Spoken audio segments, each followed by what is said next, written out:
తీసుకున్న నెంబర్ 1 అనిపించుకోవలసిన నీవు బాప్తిసం అంటే ఏంటో విలువ లేకుండా పాడు చేసుకోవటమే కాకుండా నీ వెనుకున్న వారికి నువ్వు అడ్డుబండుగా ఉన్నావు.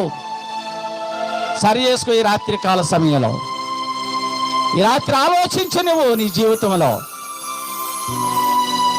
బాప్తిసం అంటే నీవేమనుకున్నావు? బాప్తిసం తీసుకోవడానికి నీవు ఎన్ని రకాలుగా నాటకాలు వేస్తున్నావు ఆలోచించు. బాప్తిసమే తీసుకోవాలని రకరకాలుగా నీ జీవితంలో ఎన్ని మార్లు ఉన్నావు. యేసునాథుడే పరలోకాన్ని వీడి భూమి మీదకి వచ్చి నరుడుగా ఉండి నీతి యావత్తు ఇలా జరగాలని నీకు నాకు మాదిరి చూపించి ఆయన బాప్తిసం తీసుకున్నారు.